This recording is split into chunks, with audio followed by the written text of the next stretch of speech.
State of the 2024 race. Trump may have stepped in it, and Pence highlights the obvious about his 2024 run. Trump's controversial comments about Netanyahu, Hezbollah, draw scorn from his 2024 Republican presidential rivals. Pence spotlights fundraising struggles. He's long defied the norms of political gravity, but former President Donald Trump's years of resistance to scandals and controversial comments seem to once again be in question this week. The race for the White House was turned upside down by a sneak attack by Hamas on Israel, resulted in the deadliest assault on the Jewish state in decades.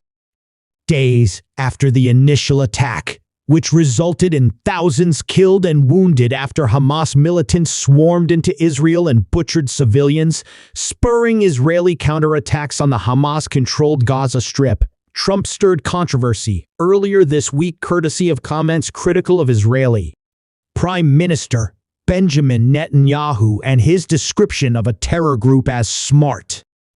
His comments drew scorn not only from Democrats, but also from some of his top rivals for the 2024 Republican presidential nomination.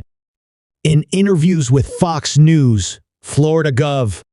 Ron DeSantis said Trump's comment just doesn't make any sense. And former South Carolina Gov. Nikki Haley, who served as ambassador to the United Nations in the Trump administration, emphasized we can't be doing this. You don't need to be talking about how good Hezbollah is, and you don't need to be talking about how bad Netanyahu is. Trump, who often showcases that he was the strongest defender of Israel ever to serve as president, criticized Netanyahu, claiming the Israeli leader backed out at the last minute in the plan to kill Iran's top security and intelligence commander, Major General Qasem Soleimani, who was taken out by an American drone strike in 2020.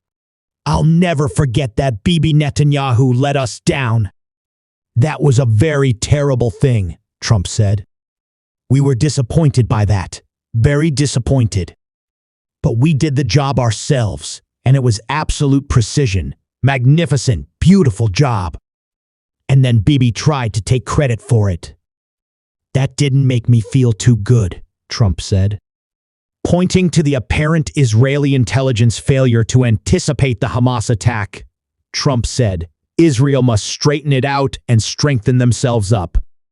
Trump also blamed President Biden's administration for the terror attack on Israel, as well as for clashes on Israel's northern border with Hezbollah, which, like Hamas, is backed by Iran.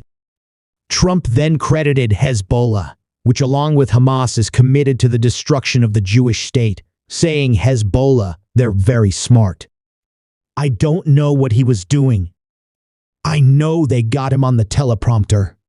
When he gets off that teleprompter, then there's things that happen, DeSantis argued, as he pointed to Trump.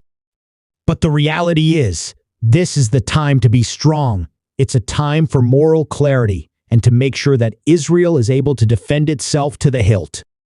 Haley charged that Trump can't leave the past alone. I mean, everything that he thinks about is how someone treated him, or what they said to him, or what happened in the past. The world is a dangerous place. We've got to be dealing with our issues straight on.